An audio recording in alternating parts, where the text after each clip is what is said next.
国国际广播电台。 ये China radio international है।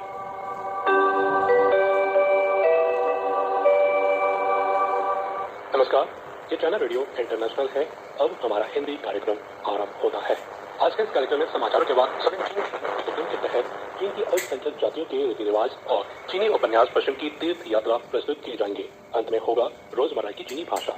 लीजिए सुनिए आज के मुख्य समाचार। हे लीफेंग ने स्विट्जरलैंड का दौरा कर विश्व आर्थिक मंच की वार्षिक बैठक में भाग लिया। साउथ कोरिया के राष्ट्रपति ली जे-म्यूंग ने कहा कि चीन दक्षिण कोरिया संबंधों में सुधार का नया दौर है। और जर्मन टेबल टेनिस बुंडेसलीगा में 2026 सीएमडी स्प्रिंग फेस्टिवल गाला के प्रचार वीडियो का पहली बार पदार्पण। अब आप अच्छी से सुनिए आज के पूरे समाचार।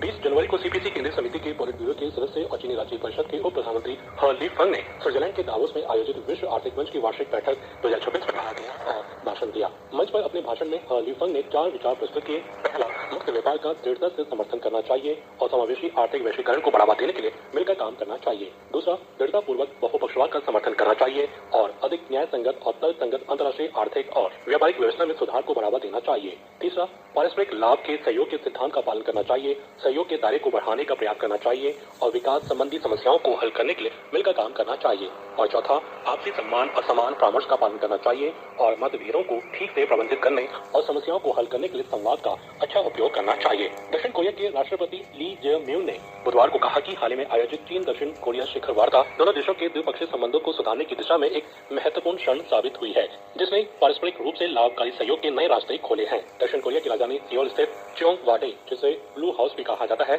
में आयोजित नववर्ष संवाददाता सम्मेलन में राष्ट्रपति ली जे-म्यूंग ने इस महीने की शुरुआत में हुए चीन दक्षिण कोरिया नेतृत्व स्तर की बैठक की सराहना की।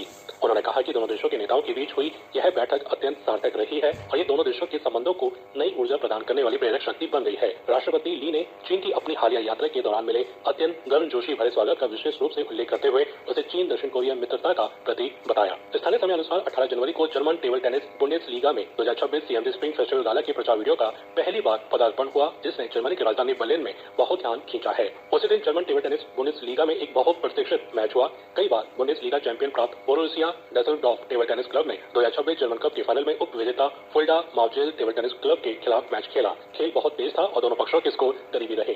स्टेडियम तालियों और चीयर से भर गया, जिससे एक खुशनुमा माहौल बना। इस रोमांचक खेल के आयोजन पर 2026 सीएमडी स्प्रिंग फेस्टिवल गाला के प्रचार वीडियो को स्टेडियम में रूप में चलाया गया। आनंदमय और शांतिपूर्ण दृश्य और एक मजबूत उत्सव के माहौल से इस प्रचार वीडियो ने कई लोगों को रोककर देखने के लिए आकर्षित किया, जिसने बर्लिन की ठंडी सर्दियों के दिनों में गर्माहट लाई और परिवार के मिलने की भावना से भरा एक गर्मजोशी भरा उत्सव का माहौल बनाया है। 21 जनवरी की सुबह चीनी राज्य परिषद सूचना कार्यालय द्वारा आयोजित एक प्रेस कॉन्फ्रेंस में उद्योग और सूचना प्रौद्योगिकी मंत्रालय के संबंधित अधिकारियों ने 2025 में औद्योगिक आर्थिक प्रदर्शन के बारे में जानकारी दी। परिचय के अनुसार 2025 में निर्धारित आकार से ऊपर के उद्योगों के मूल्यवर्धन में साल 2024 की तुलना में 5.9% की वृद्धि हुई। जीडीपी में विनिर्माण मूल्यवर्धन का अनुपात स्थिर रहा और विनिर्माण का पैमाना लगातार 16 वर्षों तक दुनिया का सबसे बड़ा बना रहने की उम्मीद है। दूरसंचार सेवाओं की कुल मात्रा में साल 2024 की तुलना में 9.1% की वृद्धि हुई। औद्योगिक और सूचना प्रौद्योगिकी क्षेत्रों ने आर्थिक विकास में 40% से अधिक का योगदान दिया, जिससे प्रभावी रूप से स्टेबलाइजर की भूमिका निभाई। चीन फिल्म प्रशासन द्वारा 21 जनवरी को जारी की गई जानकारी के अनुसार अपूर्ण आंकड़ों के आधार पर चीन के फिल्म उद्योग श्रृंखला का कुल उत्पादन मूल्य 2025 में 817.259 अरब युआन तक पहुंच गया, जिसका बॉक्स ऑफिस गुणक लगभग 1:15.77 था, जो दोनों ही मामलों में दुनिया में शीर्ष पर है। चीनी फिल्म अभिलेखागार और चीनी सामाजिक विज्ञान अकादमी के औद्योगिक अर्थशास्त्र संस्थान द्वारा संयुक्त रूप से स्थापित एक शोध समूह द्वारा किए गए सावधानीपूर्वक गणनाओं के अनुसार और 5वीं राष्ट्रीय आर्थिक जनगणना फिल्म उद्योग उद्यमों की संख्या में परिवर्तन, बॉक्स ऑफिस में उतार चढ़ाव और औद्योगिक श्रृंखला के स्पिल ओवर प्रभावों जैसे कारकों को ध्यान में रखते हुए चीन की फिल्म उद्योग श्रृंखला का कुल उत्पादन मूल्य 2025 में 817.259 अरब युआन तक पहुंच गया।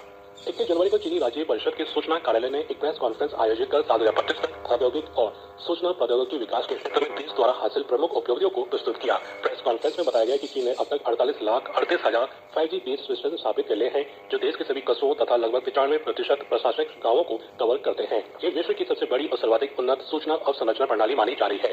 वर्तमान में चीन में 5G उपयोगकर्ताओं की संख्या 120 करोड़ से अधिक हो चुकी है। प्रेस कॉन्फ्रेंस में भी बताया गया कि वैश्विक स्तर पर 5G मानक के लिए आवश्यक पेटेंट घोषणाओं में चीन का हिस्सा 42% है। साथ ही चीन ने 6G प्रौद्योगिकी अनुसंधान एवं विकास के पहले चरण के तकनीकी परीक्षण को सफलतापूर्वक पूरा कर लिया है, जिसके दौरान 100 से अधिक प्रमुख प्रौद्योगिकियों का भंडार तैयार किया गया है। अब 6G तकनीक के दूसरे चरण का परीक्षण कार्य आरंभ हो गया है। चीनी राष्ट्रीय अंतरिक्ष प्रशासन के अनुसार वर्ष 2025 चीन के वाणिज्यिक अंतरिक्ष कार्यक्रम के लिए तीव्र विकास और उल्लेखनीय उपलब्धियों का वर्ष रहा। इस अवधि में कुल 50 वाणिज्यिक प्रक्षेपण सफलतापूर्वक पूरे किए गए, जो देश के कुल अंतरिक्ष प्रक्षेपणों का लगभग 54% रहे। इनमें 25 वाणिज्यिक वाहक रॉकेटों के प्रक्षेपण शामिल थे। इस साल हाइनान वाणिज्यिक अंतरिक्ष प्रक्षेपण स्थल को औपचारिक रूप से संचालन में लाया गया, जहां से 9 प्रक्षेपण सफलतापूर्वक संपन्न हुए। इसकी स्थापना के बाद से अब तक यह केंद्र कुल 10 प्रक्षेपण पूरे कर चुका है। इसके अलावा देश ने 16 अन्य वाणिज्यिक उपग्रहों का भी प्रक्षेपण किया। आंकड़े दर्शाते हैं कि साल 2025 में चीन ने कुल 311 वाणिज्यिक उपग्रहों को कक्षा में स्थापित किया, जो उस वर्ष कक्षा में भेजे गए देश के कुल उपग्रहों का लगभग 84% हिस्सा था। साल 2025 में पूरे चीन में कुल बिजली की खपत पहली बार 100 खरब किलोवाट प्रति घंटे से अधिक रही, जो दुनिया भर में सर्वाधिक है। अमेरिका की सालाना बिजली खपत के 2 गुने से ज्यादा है और यूरोपीय संघ, रूस, भारत और जापान की कुल सालाना बिजली खपत से भी अधिक है। साल 2025 में उच्च स्तरीय विनिर्माण उद्योग के तेज विकास से बिजली की खपत में वृद्धि का नया कारक तैयार हुआ। चेजियांग प्रांत के हांगझो शहर के एक मोटरसाइकिल स्मार्ट कारखाने में बुद्धिमान उत्पादन लाइनें दुनिया भर से ऑर्डर पूरा करने के लिए पूरी क्षमता से काम कर रही है। साल 2025 में इस कंपनी की आय 15 अरब yuan से अधिक थी, जिसका 70% भाग विदेशी बाजार से आया है।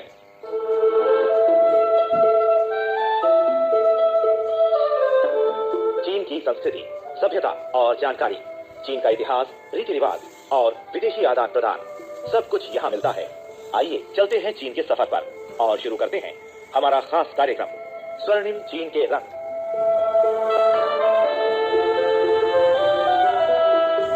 नमस्कार श्रोता मित्रों, और मैं हूं आपका मित्र पंकज श्रीवास्तव। मित्रों, इन दिनों हम आपको चीन की अल्पसंख्यक जातियों के रीति रिवाज के बारे में बता रहे हैं। आज इसी के तहत हम आपके सामने जो कड़ी पेश करने जा रहे हैं, उसका शीर्षक है कजाक जाति के खेल।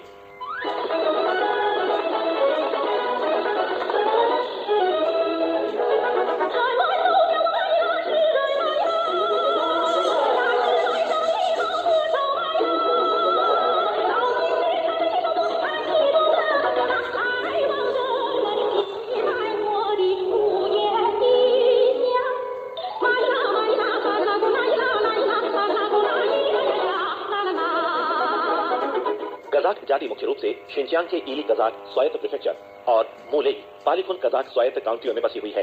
कृषि कार्य में जुटे कुछ लोगों को छोड़कर अधिकांश कजाक लोग खानाबदोश जीवन बिताते हैं। कजाक जाति का इतिहास बहुत पुराना है। कोई 1800 साल पहले यानी पश्चिमी हान राजवंश 206 ईसा पूर्व से 24 ईस्वी तक के दौरान चेनशान पर्वत श्रृंखला के उत्तर में इस जाति के पूर्वज रहते थे। कजाक जाति पहले शामान धर्म, एक प्रकार का आदिम धर्म पर विश्वास करती थी। लगभग 11वीं शताब्दी में इस जाति के लोग इस्लाम धर्म स्वीकार करने लगे। युवती द्वारा युवक का पीछा करना नामक खेल कजाक जाति का एक परंपरागत खेल होने के साथ ही युवक युवतियों के आपस में प्रेम प्रकट करने का एक अनोखा तरीका भी है। बकरे की छीना झपटी तो जन समुदाय की एक मनमोहक प्रतियोगिता है। ये दोनों खेल घुड़सवारों के बीच खेले जाते हैं और इनका आयोजन आमतौर पर खुशियां मनाने या उत्सव त्योहारों के मौके पर किया जाता है। अब ये खेल शिनजियांग में बसी दूसरी अल्पसंख्यक जातियों के बीच भी लोकप्रिय होने लगे हैं। उत्तर पश्चिमी चीन के विशाल चरागाह में रहने वाली कजाक जाति के नृत्य और तीरंदाजी के लिए पूरे देश में विख्यात है। कजाक जनता का सबसे लोकप्रिय वाद्य यंत्र तुंगपुला 2 तारों वाला एक वाद्य यंत्र है। कजाक लोग उसे बजाते हुए अपनी विभिन्न मनोभावनाओं को व्यक्त करते हैं। कजाक जाति के लोग ग्रीष्म ऋतु अधिक पसंद करते हैं। वे गर्मी को खुश कहते हैं। गर्मियों में श्रम करने के बाद हरे भरे चरागाह में बैठकर तुंगपुला बजाते हुए सुरीले गीत गाते हैं और ये कार्यक्रम रात भर चलता है। ये गीत उनके समृद्ध मौखिक साहित्य को प्रतिबिंबित करते हैं। इन गीतों के जरिए वे प्राचीन पौराणिक कथाओं अथवा अपनी जाति के महाकाव्यों का वर्णन, अपनी जन्मभूमि का गुणगान और अपने कबीले के वीरों की प्रशंसा करते हैं। उनकी तेज बुद्धिमत्ता और पवित्र प्रेम की झलक इन गीतों में भी मिलती है। जन्म, मृत्यु, शादी, बुढ़ापे और बीमारी से संबंधित प्रथा गीतों के अलावा हास्यप्रद और विनोदप्रिय और मस्करी भरे गीत भी प्रचलित है। प्रचलित गीतों की केवल विषय वस्तु ही समृद्ध नहीं है, बल्कि उनमें शैली और संरचना की भी विविधता है। मशहूर गायक को आखन कहते हैं। आखन प्रायः घोड़े पर सवार होकर तुंगपुला बजाते हुए विशाल चरागाह में गीत गाते घूमते हैं। वे गीत गाने में दक्ष होते हैं और अपनी जाति में प्रचलित हर तरह के छोटे बड़े गीत गा सकते हैं। उनके आसपास हमेशा श्रोताओं की भीड़ लगी रहती है।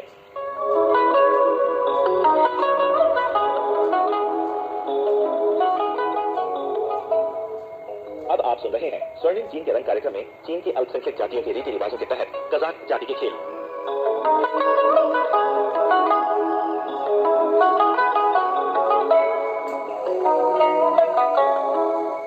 लंबे अरसे से शिकारियों का घुमंतु जीवन बिताने के कारण कजाक जाति के बच्चे, चाहे लड़की हो या लड़का, सभी 5 या 6 वर्ष की उम्र में ही घुड़सवारी सीख लेते हैं।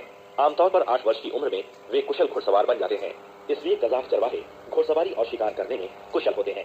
खुशियां मनाने के सुअवसर पर कजाक लोग घुड़सवारी से संबंधित खेलकूद का आयोजन करते हैं। जातीय विशेषताओं से भरे ये खेलकूद सदियों से कजाक जाति में प्रचलित रहे हैं। घोड़दौड़ की प्रतियोगिता कजाक जाति का एक परंपरागत खेल है। प्रतियोगिता से पहले घुड़सवार अपने घोड़े को अच्छा खाना पीना और पूरा विश्राम देते हैं ताकि वो दौड़ में पूरी शक्ति से दौड़ सके। वे घोड़े को साफ सुथरी जगह पर बांधते हैं। दिन में घोड़े को छाया में रखा जाता है और उसे चारा नहीं दिया जाता है। यदि घोड़े को प्यास लगती है तो उसे मीठी चाय पिलाई जाती है। इससे घोड़े का पेट नीचे नहीं लटकता और उसका शरीर विलों की टहनी जैसा दुबला पतला और सुडौल बना रहता है। घुड़दौड़ की प्रतियोगिता के दिन जातीय वेशभूषा में सजे कजाक चरवाहे बूढ़े बच्चों के साथ घुड़दौड़ देखने आते हैं। प्रतियोगिता के मैदान के आसपास जन समुद्र उमड़ पड़ता है और बहुत चहल पहल रहती है। घुड़सवार अपने घोड़े की अयाल को संवारते हैं, उसकी पूंछ पर उल्लू के पंख लगाते हैं और लाल और हरे कपड़े से बना एक लिबास घोड़े को पहनाते हैं। इन घुड़सवारों की उम्र 10 से 15 वर्ष के बीच होती है। वे सफेद कमीज पहनते हैं और पसीने से तर घोड़े की आंखों को पोंछने के लिए अपने चाबुक के छोर पर एक रुमाल बांधते हैं। घुड़दौड़ आरंभ होने से पहले प्रतियोगिता के संचालक पंक्ति में खड़े घुड़सवारों को प्रतियोगिता से संबंधित नियम बताते हैं और इस प्रतियोगिता में भाग लेने वाले घोड़ों और घुड़सवारों का नाम नोट करते हैं। फिर दौड़ने का संकेत दिया जाता है। संकेत मिलते ही प्रथम स्थान प्राप्त करने के लिए घुड़सवार अपने अपने घोड़ों को एड़ मारते हुए आगे निकालने की कोशिश करते हैं। घुड़दौड़ के अलावा बहुत सी ऐसी प्रतियोगिताएं भी होती हैं जिनमें घुड़सवारों के साहस और कौशल की परीक्षा होती है। मसलन घोड़े पर सवार होकर कुश्ती लड़ना दरअसल घुड़सवारों की शक्ति की आजमाइश है। प्रतियोगिता में घुड़सवारों को 2 दलों में बांटा जाता है। इस होड़ में जो घुड़सवार प्रतिद्वंदी को घोड़े से गिराता है या उसे पकड़कर अपने घोड़े पर ले आता है वो विजयी होता है।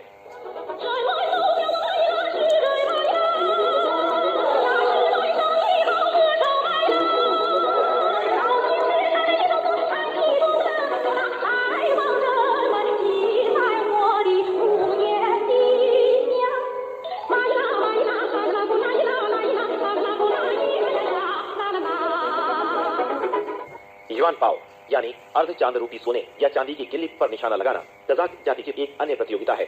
इस प्रतियोगिता में मैदान के बीच एक लग्गा खड़ा करके उसके ऊपरी हिस्से में एक लकड़ी बांधी जाती है। फिर लाल रेशमी कपड़े में लपेटे एक युआन पाव को पतली रस्सी से उस लकड़ी पर लटकाया जाता है। प्रतियोगी घोड़े पर सवार होकर 100 कदम की दूरी से दौड़ते हुए लगभग 50 कदम की दूरी से बंदूक से निशाना लगाते हैं। जो प्रतियोगी पतली रस्सी पर सही निशाना लगाता है वो विजयी होता है और गिरा हुआ युआन पाव भी उसे मिल जाता है। घुड़दौड़ के दौरान सिक्का उठाना एक अन्य रोमांचकारी प्रतियोगिता है। चांदी के सिक्के को एक कटोरा नुमा गड्ढे में रखा जाता है।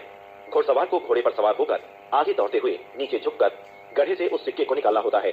जो घुड़सवार सिक्का निकालने में सफल होता है वो विजयी माना जाता है। इसके अलावा घोड़े की पीठ पर रस्साकशी करना, घोड़े पर सवार होकर कपड़े की छीना झपटी, दौड़ते हुए घोड़े पर सवार होकर जमीन से रुमाल उठाना या बांस पर रस्सी से बना फंदा फेंक कर घोड़े को पकड़ना आदि अनेकानेक दिलचस्प खेल भी है।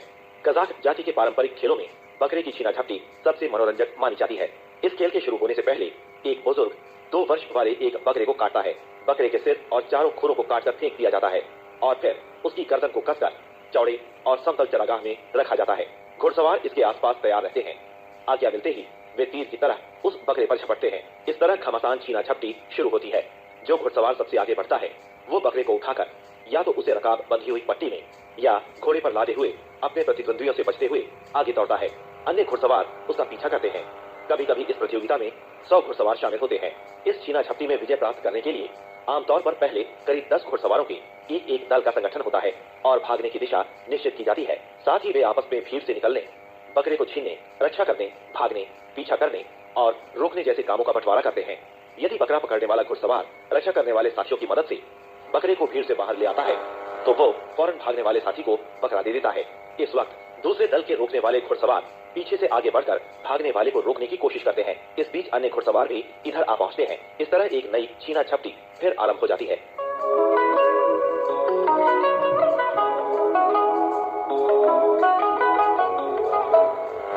अब आप सुन रहे हैं स्वर्णिम चीन के रंग कार्यक्रम में चीन की अल्पसंख्यक जातियों के रीति रिवाजों के तहत कजाक जाति के खेल।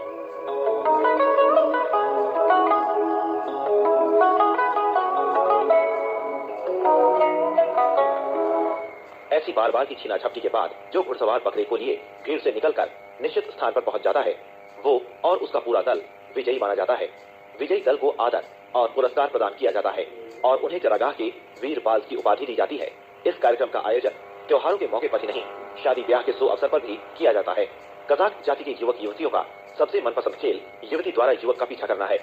ये खेल वास्तव में कज़ाक जाति के युवक युवतियों के बीच प्रेम प्रकट करने का एक खास तरीका है। इस खेल का आयोजन आमतौर पर खुशियों या त्योहारों के मौकों पर किया जाता है।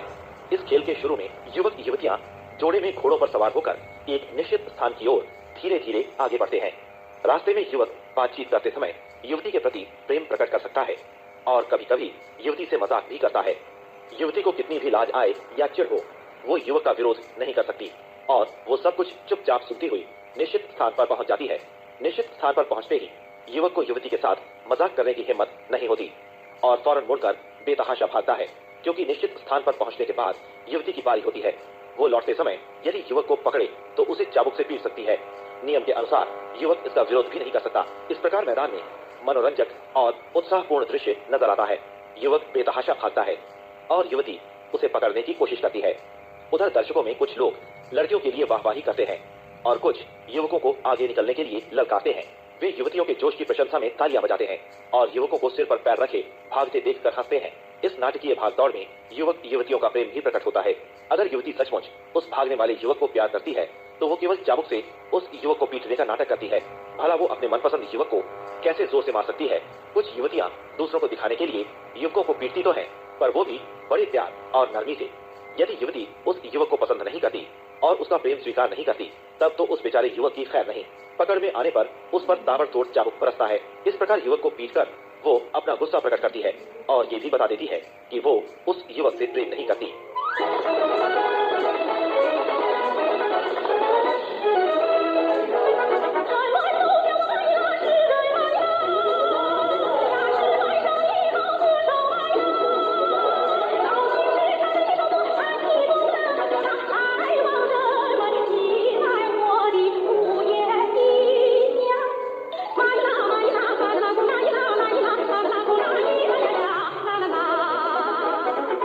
श्रोता मित्रों, ये था स्वर्णिम चीन के रंग कार्यक्रम में चीन की अल्पसंख्यक जातियों के रीति रिवाजों के तहत कज़ाक जाति के खेल। अगली बार हम फिर एक नई कड़ी के साथ आपके सामने एक बार फिर आएंगे। तब तक के लिए अपने मित्र पंकज श्रीवास्तव को आज्ञा दें। नमस्कार।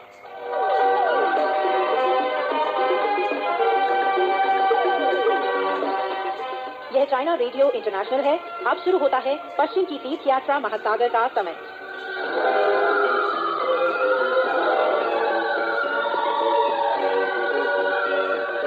नमस्कार दोस्तों, पश्चिम की तीर्थ यात्रा सुप्रसिद्ध चीनी उपन्यास लेकर हाजिर हूँ मैं नटरी शर्मा। आज की कहानी इस प्रकार है।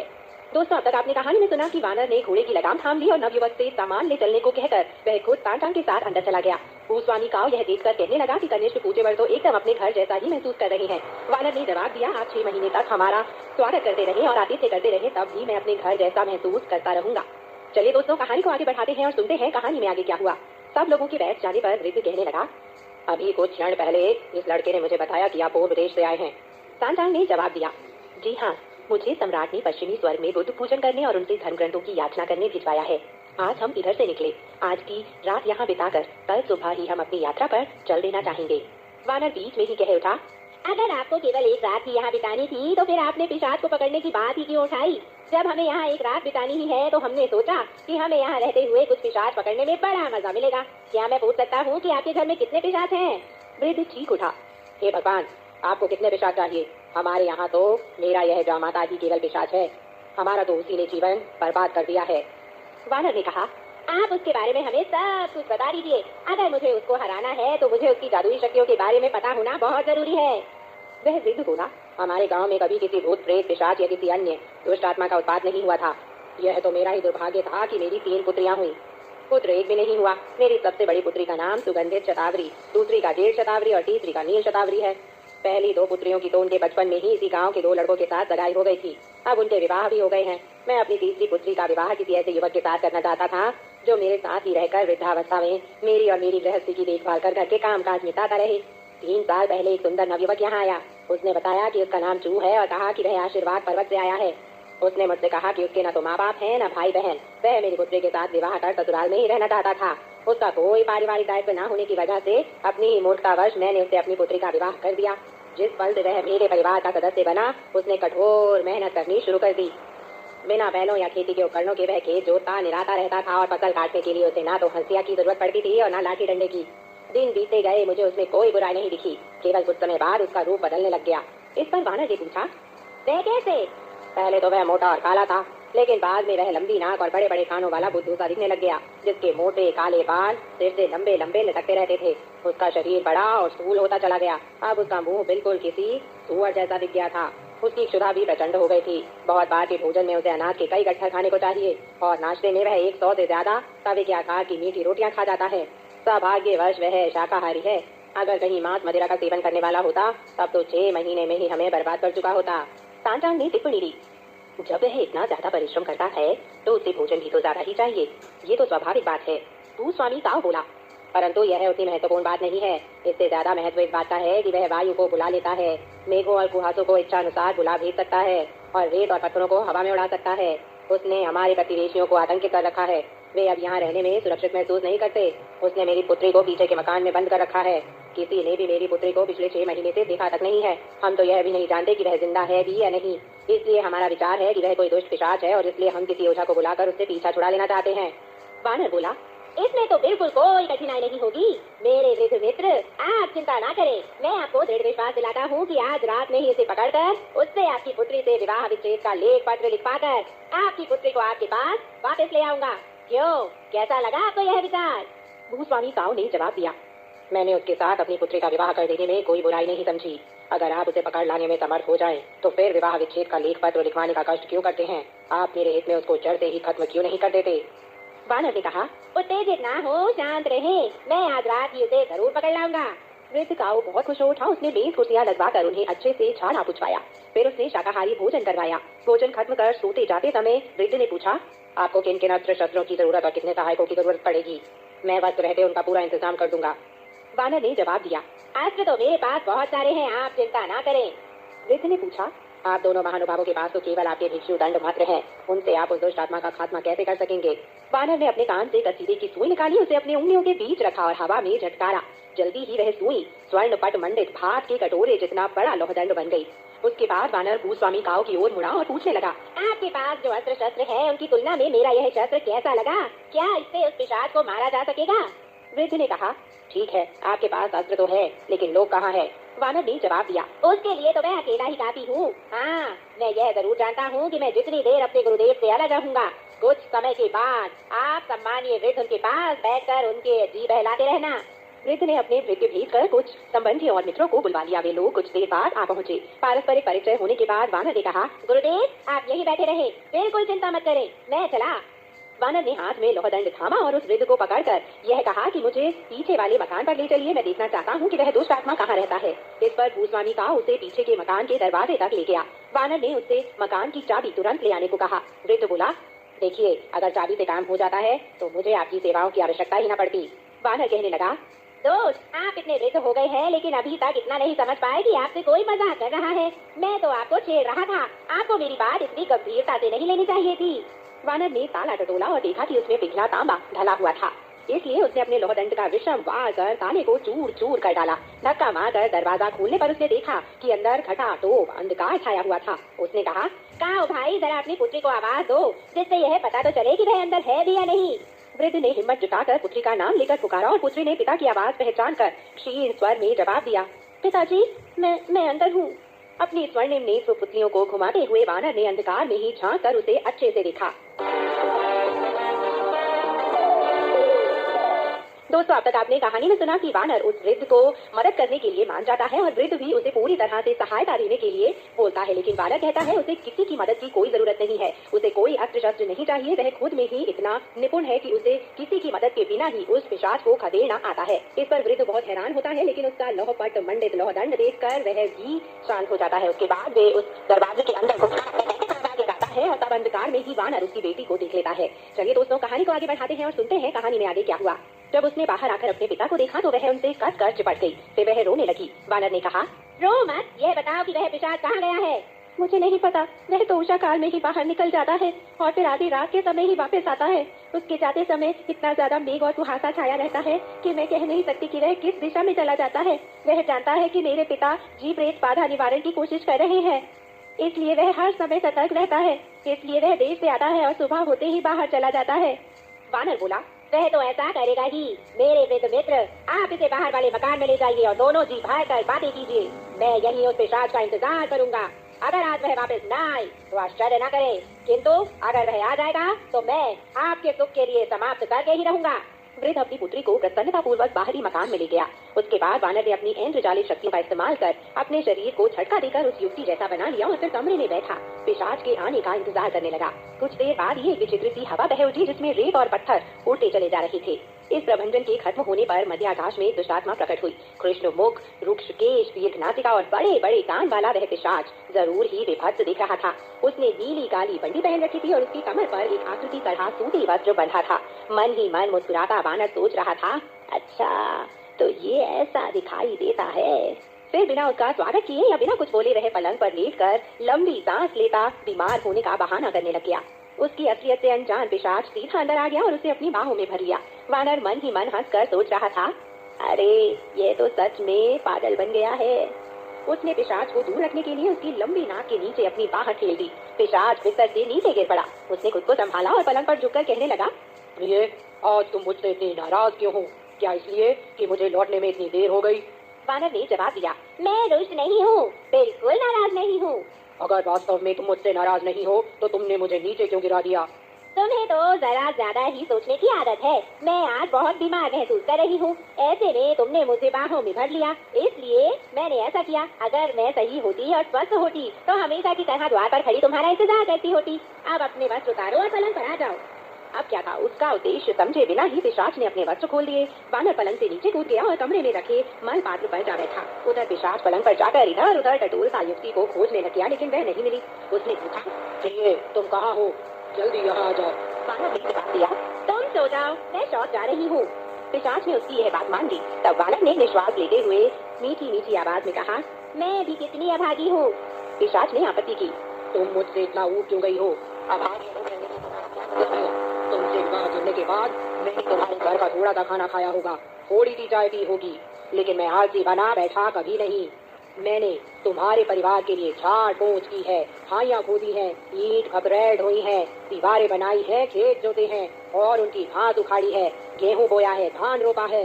तुम्हारे परिवार की संपत्ति में वृद्धि की है। आज तुम किन खाक के कपड़े पहनती हो, बालों में सोने के कांटे लगाती हो।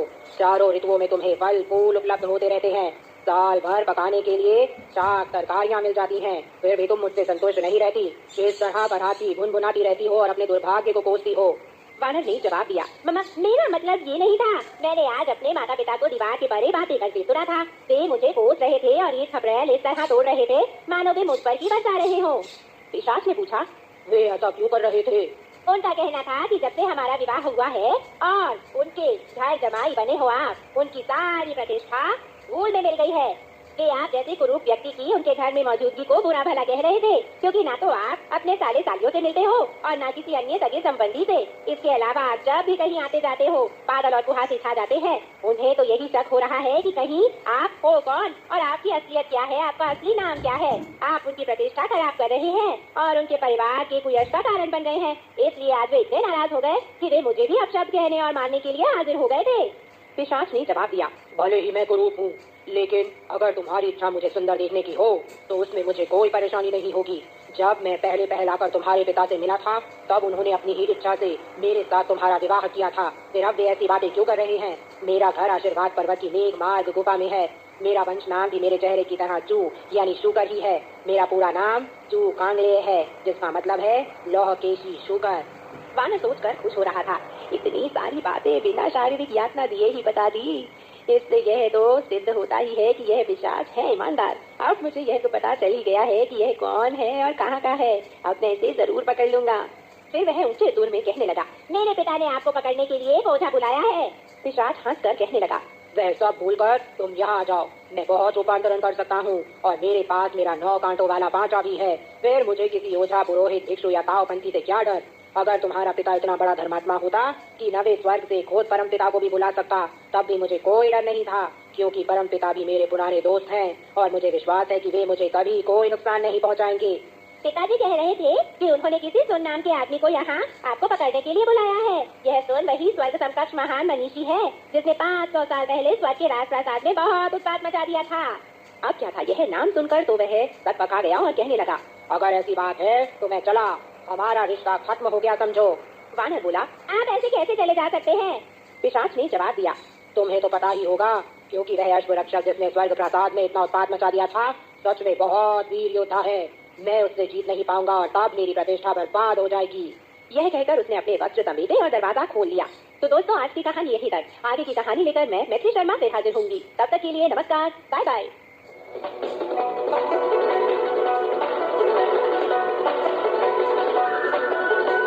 用你的母语学汉语，每日汉语。 मातृभाषा में चीनी सीखें, रोजमर्रा की चीनी भाषा। 用你的母语学汉语，每日汉语。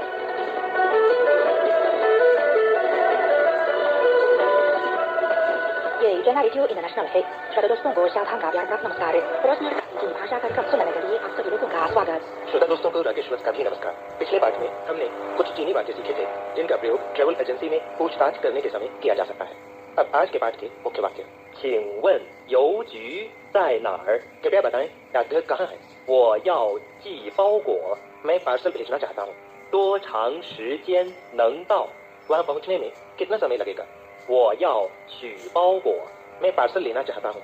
我要买几张明信片寄给朋友, मैं कुछ पोस्ट कार्ड खरीद कर दोस्तों को भेजना चाहता हूँ।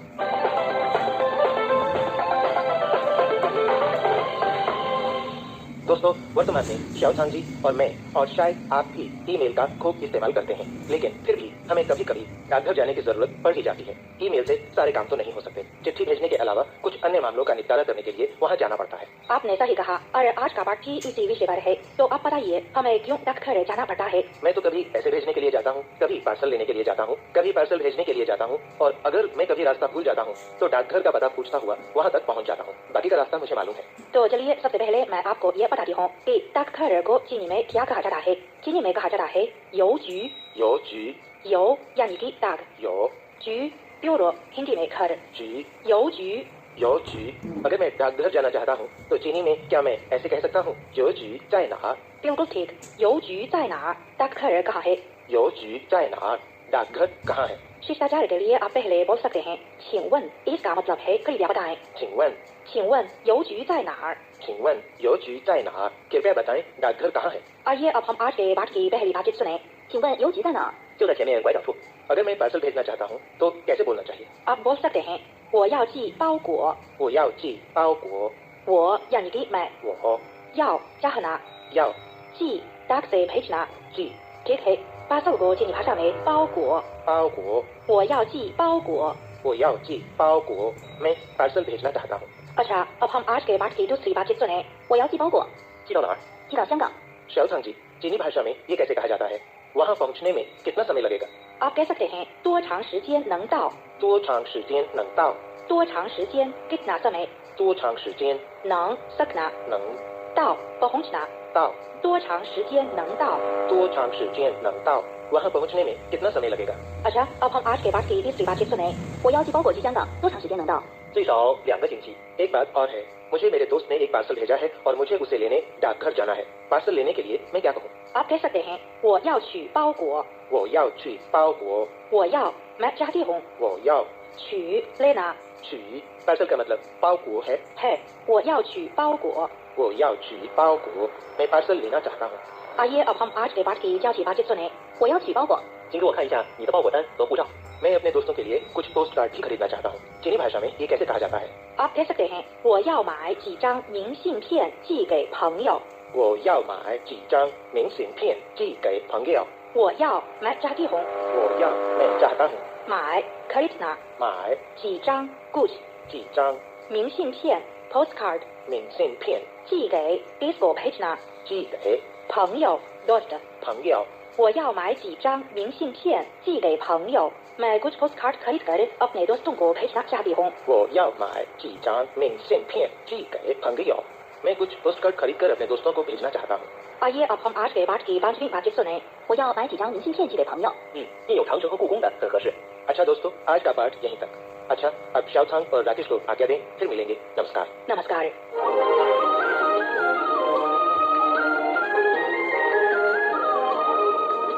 सीजीटीएन हिंदी सेवा रोजाना 5 कार्यक्रम प्रसारित करती है। हमारा पहला कार्यक्रम भारतीय समय के अनुसार सुबह 8:30 से 9:30 बजे तक, दूसरा कार्यक्रम संध्या के 6:30 से 7:30 बजे तक, तीसरा कार्यक्रम रात के 8:30 से 9:30 बजे तक, चौथा कार्यक्रम रात के 9:30 से 10:30 बजे तक और पांचवा कार्यक्रम रात के 10:30 से 11:30 बजे तक प्रसारित होता है।